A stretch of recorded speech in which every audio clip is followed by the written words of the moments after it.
Hello students and welcome in today's class. And in today's class we are going to do class 8th history chapter number 9 according to NCERT, and name of chapter is the making of the national movement from 1870s to 1947. So basically this video is the second video part of this chapter and the first video part of this chapter is already uploaded on YouTube. You can check that video from link in the description. So देखो last video class में हमने इस chapter के अंदर क्या किया था, उसके अंदर हमने ये देखा था कि जो इंडिया के अंदर जो ब्रिटिशर आए थे उन्होंने लगभग 1700 से लेके 1800 तक लगभग स्टार्टिंग के 100 सालों में राज किया। ठीक है, उसके अगले 100 सालों के लिए थोड़े काफी डिफिकल्ट रहे क्योंकि किस तरह से इंडिया के अंदर जो नेशनलिस्ट मूवमेंट था वो स्टार्ट हुआ था, इंडिया के अंदर किस तरह से ब्रिटिशर के अगेंस्ट आवाज उठना स्टार्ट हुआ था वो हमने लास्ट क्लास में देखा था। So basically there are many causes जिसके कारण क्या हुए थे कि इंडियन जो थे वो ब्रिटिशर के खिलाफ आवाज उठा रहे थे। जैसे हमने काफी अलग अलग रीजंस देखे थे, अगर आपको याद हो तो रेसियल डिस्क्रिमिनेशन हमने देखा था, लिटरेचर, पोएट्री ये सब देखा था, इकोनॉमिक्स हमने ये देखा था। तो मेरा कहने का मतलब बेसिकली यहाँ पे ये है कि इस चैप्टर की लास्ट वीडियो क्लास में हमने काफी सारे रीजंस देखे थे जिस रीजंस की वजह से इंडियंस जो थे वो ब्रिटिशर के खिलाफ खड़े होने स्टार्ट हो रहे थे और इंडिया के अंदर एक नेशनलिस्ट मूवमेंट स्प्रेड हो रहा था और ब्रिटिशरों के लिए खतरा बनता जा रहा था। तो लास्ट क्लास में लगभग 6 रीजन देखे थे, लेकिन एक कॉजेस रह गया था कि why was the nationalist movement was started in India. So जो लास्ट और 7th रीजन है जिसके वजह से ये मूवमेंट स्टार्ट हुआ था इंडिया के अंदर या फिर जिसके वजह से इंडियंस ब्रिटिश के अगेंस्ट खड़े होने स्टार्ट हुए थे वो हम देखते हैं।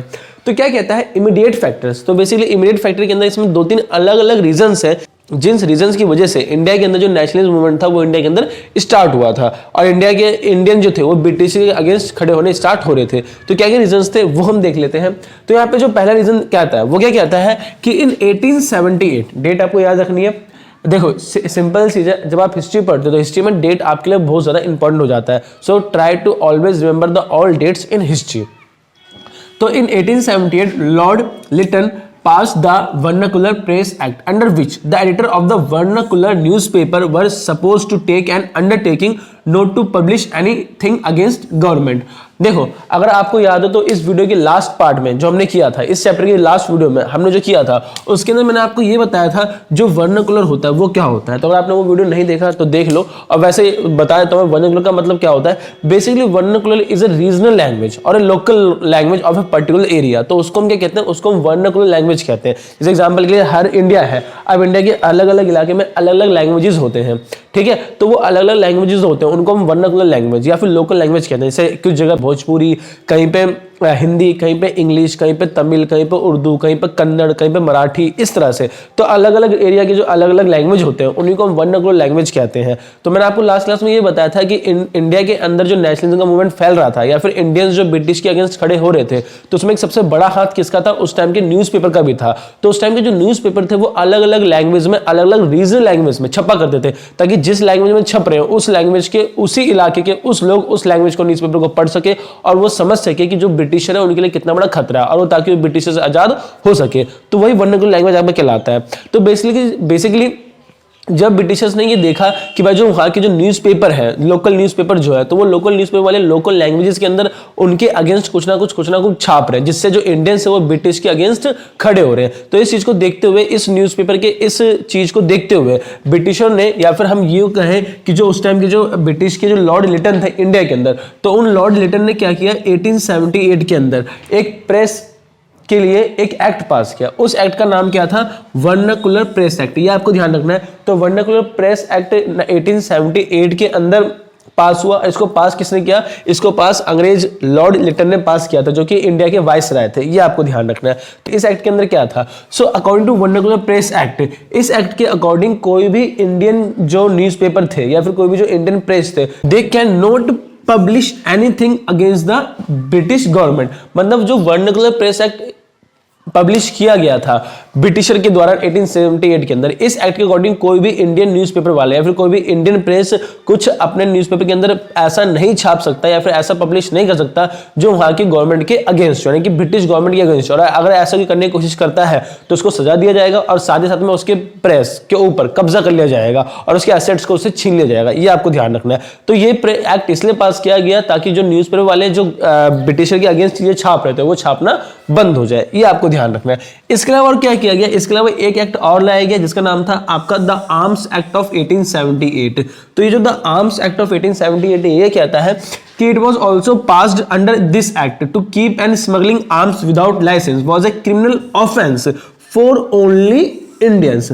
तो देखो हुआ क्या, जब ब्रिटिशरों का राज इंडिया में फैल चुका था तो उसके बाद कई इंडियंस थे ऐसे जो धीरे धीरे इकट्ठे हो रहे थे, खड़े हो रहे थे ब्रिटिशर के अगेंस्ट, और वो इंडियंस बस ब्रिटिशर से आजाद होना चाहते थे किसी भी हालत में, चाहे वो प्यार से हो या वार से हो। तो इसलिए कुछ इंडियंस ने क्या करना चालू कर दिया था, हथियार रखना चालू कर दिया था ताकि वो इंडियंस ब्रिटिशर के अगेंस्ट खड़े हो सके और जहां मौका मिले उन्हें ठोक सके, इसलिए उन्होंने बंदूक रखना भी चालू कर दिया था। तो जब ब्रिटिशर ने ये देखा कि भाई जो इंडियंस है वो आर्म्स को रख रहे हैं और उसका यूज, आर्म्स का यूज ब्रिटिशर के अगेंस्ट यूज हो रहा है, तो इस चीज को रोकने के लिए ब्रिटिशर ने एक एक्ट पास किया इंडिया के अंदर जिसका नाम था द आर्म्स एक्ट ऑफ 1878। ये आपको ध्यान रखना है। अब इस एक्ट के अकॉर्डिंग क्या था कि इस एक्ट के अकॉर्डिंग कोई भी इंडियंस विदाउट लाइसेंस, इस एक्ट के अकॉर्डिंग कोई भी इंडियन विदाउट लाइसेंस आर्म्स ना ही रख सकता है, ना ही सप्लाई कर सकता है, ना ही बेच सकता है, ना ही बना सकता है। मतलब अगर आप कोई भी हथियार रखते हो, बेचते हो, बनाते हो without license, so you are be liable to a punishment under the arms act of 1878। ये आपको ध्यान रखना है। और ये एक्ट सिर्फ और सिर्फ इंडियंस के लिए ही पास था, ब्रिटिशरों के लिए ऐसा कुछ नहीं था। ब्रिटिश के पास चाहे लाइसेंस हो या ना हो, वो इस आर्म्स को रख सकते हैं, लेकिन इंडियंस नहीं रख सकते। मतलब पूरा भेदभाव इंडियन के साथ हो रहा था, ये आपको ध्यान रखना है। इसके अलावा क्या हुआ, Lord Lytton also decided to reduce the age limit for appearing in the civil exam from 21 to 19 years. देखो जो सिविल सर्विस एग्जाम है वो पहले के टाइम पे भी हुआ करते थे, लेकिन उससे पहले भी इंडियंस जो है वो सिविल सर्विस एग्जाम में अपियर हो सकते थे। बट अगर आप as a Indian civil service exam में अपियर होना चाहते हो तो आपको लंदन जाना पड़ता था एग्जाम देने के लिए। तो क्या हुआ, उस टाइम पे क्या था कि इंडियंस भी ट्राई किया करते थे सिविल सर्विस एग्जाम को क्रैक करने के लिए, चाहे उनको लंदन ही क्यों ना जाना पड़ता। तो लॉर्ड लिटन ने ये देखा और लॉर्ड लिटन ने ये सोचा कि अगर सारे इंडियंस ऐसे एग्जाम देने लगे सिविल सर्विस एग्जाम में और वो एग्जाम क्रैक करके अगर वो एग्जाम में आ गए और वो कोई ऑफिसर बन जाते हैं, आईएएस आईपीएस बन जाते हैं, तो वो इंडियंस के लिए भले का काम करेंगे, फिर ब्रिटिशर के लिए क्या हो जाएगा, दिक्कत हो जाएगा। तो इस चीज को देखते हुए उस टाइम पे जो लॉर्ड लिटन था उसने क्या किया, उसने सिविल सर्विस एग्जाम में अपियर होने की जो मैक्सिमम एज थी उसको 21 से कम करके 19 साल कर दिया इंडियंस के लिए। मतलब ये कि अगर आप इंडियन हो, अगर आपको सिविल सर्विस एग्जाम देना है तो आप 19 ईयर्स के अंदर अंदर दे सकते हो। अगर 19 ईयर से आपकी उम्र ज्यादा हो जाती है तो आप सिविल सर्विस एग्जाम नहीं दे सकते। मतलब अगर आज के टाइम पे देखा जाए तो आज के टाइम में जो मिनिमम एज है वो 32 ईयर्स है इंडिया के अंदर, लेकिन देख रहे हो उस टाइम पे सब 19 ईयर्स थे, किसके लिए, इंडियंस के लिए। और ऐसा क्यों किया गया, ऐसा इसलिए किया गया क्योंकि भाई देखो पता है जो सिविल सर्विस एग्जाम होते हैं आपके वो काफी हाई लेवल का एग्जाम होता है, तो हाई लेवल का एग्जाम 19 साल के अंदर अंदर करना पॉसिबल नहीं था। तो इंडियंस को सिविल सर्विस एग्जाम में जाने से रोकने के लिए लिटन ने क्या किया, इस उम्र को 21 से कम करके 19 साल कर दिया। ठीक है, तो ये कुछ ऐसे रीजंस थे। तो देखो जब इंडियंस ने देखा कि भाई ये ऐसे आलतू फालतू एक्ट लाके, ऐसे आलतू फालतू रूल्स रेगुलेशन लाके इंडियंस को आगे बढ़ने से रोका जा रहा है, तो इससे इंडियंस क्या हो गए और ज्यादा आग बबूले हो गए और इंडियंस के अंदर जो नेशनलिज्म की फीलिंग थी और ब्रिटिशर को भगाने की जो फीलिंग थी वो और ज्यादा इंक्रीज हो गई। तो ये कुछ रीजन है और कुछ रीजन लास्ट पूरी क्लास में मैंने आपको बताया था कि जिस रीजन की वजह से जो इंडियंस थे वो ब्रिटिशर के अगेंस्ट खड़े हो रहे थे। अब जब हमने सारे रीजन देख लिए उसके बाद अब हम ये देखते हैं कि इंडिया यूनिटी कैसे होता है, इकट्ठा कैसे होता है और इकट्ठा होने के बाद वो किस तरह से ब्रिटिशर के अगेंस्ट लड़ते हैं। So let's see. हमने यहां तक ये समझ लिया कि ऐसे कौन से रीजंस थे जिस रीजन की वजह से इंडियंस के अंदर एक नेशनलिज्म की फीलिंग जगी और वो ब्रिटिशर के अगेंस्ट खड़े हो गए। अब हम ये देखते हैं कि ऐसे कौन से तरीके थे, ऐसे कौन से तरकीब थे या फिर ऐसे कौन से एसोसिएशन थे या फिर ऐसे कौन से लोग थे जो ब्रिटिशर के अगेंस्ट धीरे धीरे खड़े होने चालू हुए और एक नेशनलिज्म की जो फीलिंग थी वो बाकी इंडियंस के अंदर भी बढ़ने लग गई। तो देखो यहाँ पे जो टॉपिक है वो क्या कहता है, making of a nation. Making of a nation का मतलब वही है कि भाई पूरे इंडिया के अंदर जो एक नेशनल की फीलिंग थी वो कैसे जगी ब्रिटिशर के अगेंस्ट। तो यहाँ पे क्या कहता है, in 1851 the British association of Bengal was established which demands a share in the administration for the Indians. इसमें बेसिकली क्या कहता है, जैसे मैंने अभी आपको बताया कि भाई जो सारे इंडियंस थे वो धीरे धीरे ब्रिटिश के अगेंस्ट खड़े हो रहे थे, तो उसी बीच में एक एसोसिएशन बना किसके द्वारा, इंडियंस के द्वारा, जिस एसोसिएशन का नाम था the British association of Bengal in 1851। और ये एसोसिएशन इसलिए एस्टैब्लिश किया गया था ताकि इंडियंस जो है वो ब्रिटिशर से डिमांड कर सके, किसी चीज की demand in the administration of the Indian. इसका मतलब ये है कि जो ब्रिटिश का एडमिनिस्ट्रेशन है, मतलब जो उसमें आईएएस है, आईपीएस है, या फिर जो पॉलिटिकल पार्टी है या फिर जितने भी पॉलिटिकल लीडर ब्रिटिश के अंदर बैठे हुए हैं उनमें सारे के सारे ब्रिटिशर्स ना हो बल्कि उसके अंदर कुछ इंडियंस भी हो। तो इस बात की डिमांड को रखने के लिए ही इंडियंस ने एक एसोसिएशन बनाया था जिसका नाम था the British association of Bengal, which was established in 1851। Next जो है एसोसिएशन, एक और एसोसिएशन बना in 1852। Bombay association was formed by Jagannath Shankar Seth to vend the grievances of the Britisher. ठीक है, देखो जो the British association of Bengal था वो 1851 में इसलिए एस्टैब्लिश किया गया था ताकि इसमें डिमांड किया जा सके ब्रिटिशर से कि भाई इंडियंस का भी हक है पॉलिटिकल के अंदर पार्टिसिपेट करने का, चाहे वो वोट को लेकर हो, चाहे वो पॉलिटिक्स में खड़े होने को लेकर हो, या फिर आईएएस आईपीएस या फिर एग्जाम्स को लेकर हो, तो इंडियंस का भी राइट है उस एडमिनिस्ट्रेशन में खड़े होने का। वहीं पे एक जो दूसरा एसोसिएशन बना उसका नाम था बॉम्बे एसोसिएशन इन 1852, और ये एसोसिएशन किसके द्वारा एस्टैब्लिश किया गया था? तो ये जगन्नाथ शंकर सेठ, ये एसोसिएशन जगन्नाथ शंकर सेठ के द्वारा एस्टैब्लिश किया गया था। ये एस्टैब्लिश इसलिए किया गया था ताकि उस टाइम पे जो ब्रिटिशर्स नए नए रूल्स रेगुलेशंस पॉलिसीज लेके आ रहे हैं, तो रूल्स रेगुलेशन पॉलिसीज कितने गलत हैं और उसके खिलाफ आवाज उठा सके कौन? इंडियंस। तो उस आवाज को उठाने के लिए ही ये बॉम्बे एसोसिएशन एस्टैब्लिश किया गया था। उसके अलावा भी बहुत सारे धीरे धीरे ऐसे एसोसिएशन बने, जैसे मद्रास नेटिव एसोसिएशन वो 1852 में बना। ठीक है, तो कहने का मतलब क्या है, जब इंडियंस को इस बात का रियलाइजेशन हुआ कि भाई जो ब्रिटिशर्स है ना वो उनके खिलाफ काफी गलत चीजें कर रहे हैं, तो इस तरह से अलग अलग, कभी मद्रास में, कभी मुंबई में, कभी कोलकाता में, तो अलग अलग जगहों पे अलग अलग इंडियंस के द्वारा छोटे मोटे एसोसिएशन बनने चालू हो गए ब्रिटिशर के अगेंस्ट, और हर एक एसोसिएशन ब्रिटिशर से अलग अलग डिमांड कर रहा था। ये आपको ध्यान रखना है। देखो अब हम ये देखते हैं कि इसके अलावा और कौन से एसोसिएशन थे जो बने। तो इन 1870 N organisation Poona Sarvajanik Sabha was form to focus attention towards the poor social, economic and political condition of India. देखो इन सारे एसोसिएशन के अलावा, चाहे वो आपके द ब्रिटिश एसोसिएशन हो या फिर बॉम्बे एसोसिएशन हो या फिर मद्रास नेटिव एसोसिएशन हो, इनके अलावा एक नया समाज बना जिसका नाम था द पूना सार्वजनिक सभा। तो जो पूना सार्वजनिक सभा था इसको एस्टैब्लिश इसलिए किया गया था ताकि इसकी कोई डिमांड नहीं थी बेसिकली, बस ये चाहते थे कि जो ब्रिटिशर जो इंडियन के साथ कर रहे हैं लेकिन कुछ उसमें इंडियंस की डेवलपमेंट हो, तो उसके लिए उन्होंने ये पूना सार्वजनिक सभा एस्टैब्लिश किया गया था। तो इनका जो मेन डिमांड था वो यही था क्या कि इंडिया की जो सामाजिक, आर्थिक और जो पॉलिटिकल कंडीशन खराब हुई पड़ी है उस पॉलिटिकल कंडीशन को ब्रिटिश सुधार दें, इसके लिए उन्होंने आवाज उठाई थी। और साथ ही साथ में उन्होंने एक अवेयरनेस भी फैलाया इंडियंस के बीच में ताकि क्या हो सके, as well as to draw attention of the government to their condition. देखो मतलब पूरा सार्वजनिक सभा के मेनली 2-3 काम थे।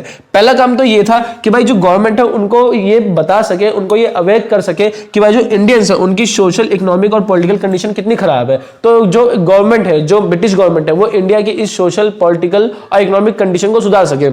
सोशल मतलब सामाजिक, वहाँ के तो उस टाइम पे सोशल इवल्स काफी ज्यादा फैले हुए थे, मतलब अलग अलग रूल्स, रेगुलेशन, रिचुअल्स, जैसे सती प्रथा हो गया, बाल विवाह हो गया, ये सारी चीजें काफी ज्यादा फैली हुई थी।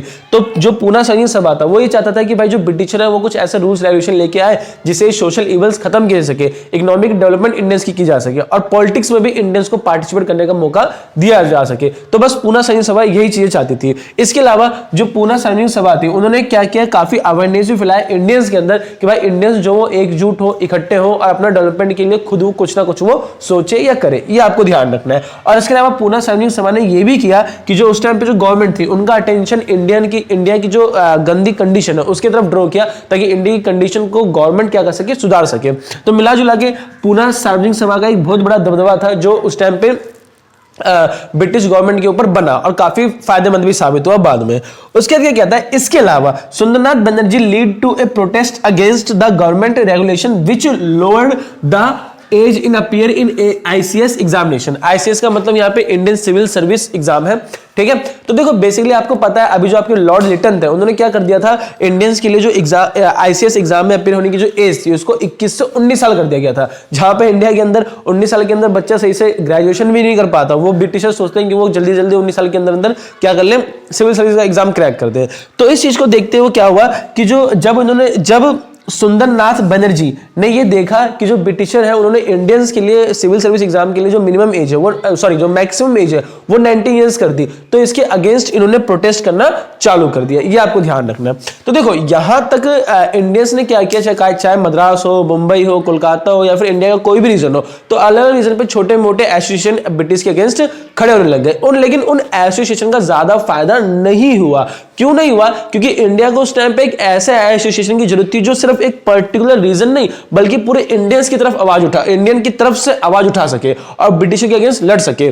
तो यहाँ पे अलग अलग एसोसिएशन आए, चाहे आपका बॉम्बे एसोसिएशन हो या फिर the British association of Bengal हो या फिर मद्रास नेटिव हो या फिर पूना सार्वजनिक सभा हो, तो ऐसे एसोसिएशन आए और उनका थोड़ा बहुत काम भी हुआ। लेकिन ऐसे एसोसिएशन की जरूरत तो हमें इंडियंस को थी, लेकिन उससे भी ज्यादा जरूरत हमें एक ऐसे एसोसिएशन की या फिर एक ऐसे पार्टी की थी जो पूरे इंडियंस की तरफ से आवाज उठा सके अगेंस्ट द ब्रिटिशर। तो ऐसा एसोसिएशन बिल्कुल भी नहीं आ पाया और अल्टीमेटली इन सब एसोसिएशन का कोई ज्यादा फायदा इंडियन को नहीं मिल पाया, ये आपको ध्यान रखना है। तो अब हम देखते हैं क्या ऐसे ही चलता रहेगा या फिर कोई ऐसी पॉलिटिकल पार्टी या फिर कोई ऐसा पॉलिटिकल लीडर आएगा जो पूरे इंडियन के तरफ से ब्रिटिश के अगेंस्ट आवाज उठाएगा। तो क्या कहता है इन 1883 एलन एक्टोवियन हुम, देखो एलन एक्टोवियन हुम जिनको शॉर्टकट में AO हुम यानी कि AO हुम भी कहा जाता है। AO ह्यूम का मतलब है एलन एक्टोवियन ह्यूम। तो क्या कहता है इन 1883 AO ह्यूम यानी कि Allan Octavian Hume a retired civil servant of British interested in welfare of India. देखो जैसे नाम से ही पता चल रहा है एलन एक्टोवियन ह्यूम ये आपके एक ब्रिटिशर थे। तो 1883 के अंदर ब्रिटिश के अंदर ये सिविल सर्विस के अंदर थे और 1883 तक ये रिटायर हो चुके थे। तो रिटायर होने के बाद जो AO ह्यूम थे he was very interested in the welfare of the Indians. तो देखो हालांकि ये ब्रिटिशर थे लेकिन इनके पास भी दिल था, तो उस दिल की दयालु दिखाते हुए इन्होंने सोचा कि वो इंडियंस के लिए कुछ करना चाहते हैं, उनके वेलफेयर के लिए कुछ करना चाहते हैं। तो वही इनका दिखावा होता है, फिर सच में वो कुछ करते हैं, वो अब हम देखते हैं। तो क्या हुआ, so he propose to form an organization who will do work for the welfare of Indians. तो देखो जब AO ह्यूम में जब AO ह्यूम में जो कि एक ब्रिटिशर थे और एक सिविल सर्वेंट थे, तो जब ये रिटायर हुए और इन्होंने जब इंडिया की हालत देखी तो इनको इंडिया के ऊपर दया आ गया और इन्होंने सोचा इंडिया की हालत को सुधार जा सके और इन्होंने डिसाइड किया कि वो कुछ ऐसा करेंगे जिससे इंडिया की हालत को और ज्यादा बेटर बनाया जा सके। और इंडिया की हालत को और ज्यादा बेटर बनाने के लिए उन्होंने डिसाइड किया क्या कि वो एक ऐसा ऑर्गेनाइजेशन इंडिया के अंदर स्टैब्लिश करेंगे जो कि किसी एक पर्टिकुलर इंडियन की नहीं या फिर किसी एक पर्टिकुलर इंडियन रीजन की नहीं बल्कि सारे ही सारे इंडियंस के लिए एक वेलफेयर का काम करे। ये आपको ध्यान रखना है। तो जो चीज हम यहाँ पे सोच रहे थे वो चीज अब हम यहाँ पे मिल रहा है क्या कि सारे इंडियंस की तरफ से एक पॉलिटिकल पार्टी बने। तो AO ह्यूम जो कि एक ब्रिटिश सिविल सर्विस के सर्वेंट थे, तो उन्होंने डिसाइड किया कि भाई इंडियंस की तरफ से वो एक एसोसिएशन क्रिएट करेंगे for the britisher for the welfare of the Indians. तो देखो जब AO ह्यूम ये बात सोच रहे थे उसी टाइम पे क्या हुआ, some prominent Indians such as Dadabhai Naoroji, Pherozeshah Mehta या फिर Badruddin Tyabji form the Indian national Union INU Indian national Union in 1884। जब 1883 के अंदर AO ह्यूम इंडियंस के वेलफेयर के बारे में सोच रहे थे और इंडियंस के लिए एक एसोसिएशन बनाने की सोच रहे थे, उसी टाइम पे जो इंडिया के कुछ प्रोमिनेंट लीडर्स थे जैसे दादा भाई नौरोजी हो गए या फिर मेहता साहब हो गए या फिर त्याबजी हो गए, उन्होंने भी इंडियंस के लिए एक एसोसिएशन फॉर्म किया था जिसका नाम क्या था, इंडियन नेशनल यूनियन। मतलब यहां तक तो जितने भी एसोसिएशन बने वो सारे रीजनल एसोसिएशन थे, मतलब इंडिया के अंदर पर्टिकुलर एरिया के थे। लेकिन अब यहाँ पे हमें दो एसोसिएशन मिल गए हैं जो पूरे इंडियंस के लिए ही वेलफेयर का काम करेंगे ब्रिटिशर के अगेंस्ट जाके, जो जिनमें से एक AO ह्यूम बना रहे थे और एक ऑलरेडी बन चुका था जिसका नाम इंडियन नेशनल यूनियन था। ठीक है, ये आपको ध्यान रखना है। अब हम देखते हैं जो AO ह्यूम जो एसोसिएशन बना रहे हैं वो एसोसिएशन ज्यादा प्रोमिनेंट होता है या फिर जो इंडियन नेशनल यूनियन है जो इंडियंस के द्वारा बनाया गया है वो ज्यादा प्रोमिनेंट होता है। तो क्या कहता है, later this Indian national union यानी कि ये वाला यूनियन इंडियन नेशनल यूनियन जो दादा भाई जी के द्वारा या त्याब जी के द्वारा या फिर जो मेहता के द्वारा बनाई गई है, तो later this Indian national union merged with the association of AO Hume.